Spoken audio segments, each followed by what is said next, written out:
it's easier to predict the long term than it's to pick the short term. Like if I look at an entrepreneur and the person is really bright and really hardworking, then long term I can predict they're going to be successful. But is the specific company they're going to be working on successful? That's a much, much harder thing. Is the exact product they ship next week going to be successful? That's a much harder thing. Long term is actually easier to predict than short term. It just requires patience. So it's not that people don't have the judgment. Like the longer term you look, actually, the better your judgment gets. They just don't have the patience because they want to get rich quick. So, all right, I'll take the Thank next you. person.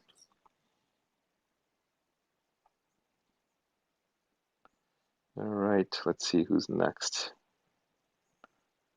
Actually, if someone who is in my friend circle here wants to help me play moderator, I would like to invite them up. Is there anybody in my friend circle who wants to raise their hand? Okay, I've got Brian. Brian, go. Hold on, I'm gonna invite Brian. Oh, hey Naval, I actually had a question, but I'm also happy to try Cool. helping No, moderate. go. I'm a bit of a clubhouse I newbie. don't want to Shanghai you in as a moderator. Let's go ahead with your question. Do you want to introduce Awesome. yourself briefly, just for the people who don't know you? Yeah, for sure. Hey folks, my name is Brian. I'm currently working on building crypto games on Ethereum, specifically games that use a new form of crypto technology called zero knowledge cryptography that sort of allows you to do computation on basically hidden data. Yeah, it's really really well put. I think you said games, but your signature game is darkforest.eth, which is a super cool project that I encourage everybody to check out.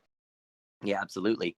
So yeah, Naval, my question is probably somewhat predictably about crypto as well.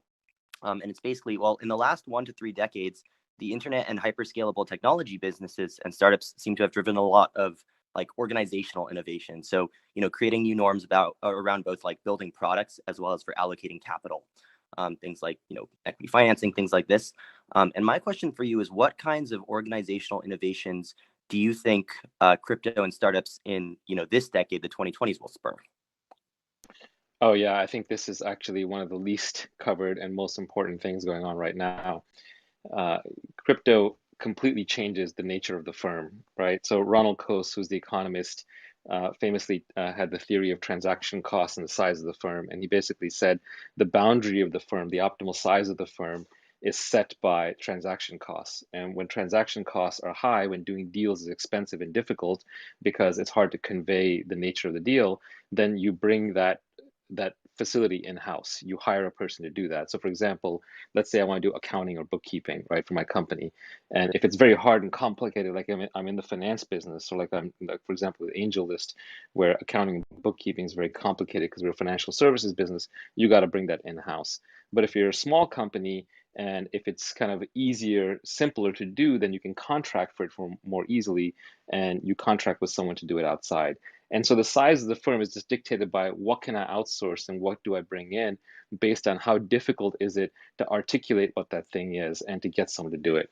Also, like some companies, like for certain missions, you need long-lived players. Like for example, if you're creating Clubhouse, you need engineers going to stick around for years because the knowledge of the code base, really gets buried in their head. So you don't want to outsource that. You don't want people leaving. You want people locked in. And so you bring that in-house. On the other hand, like if technology is not core to you and you want to build an app, you're like Nestle and you need to build a website, you may not need to bring that in-house. You can contract for that out of house, and it's a much simpler contract. So contracting costs are a big deal to determine the size of the firm.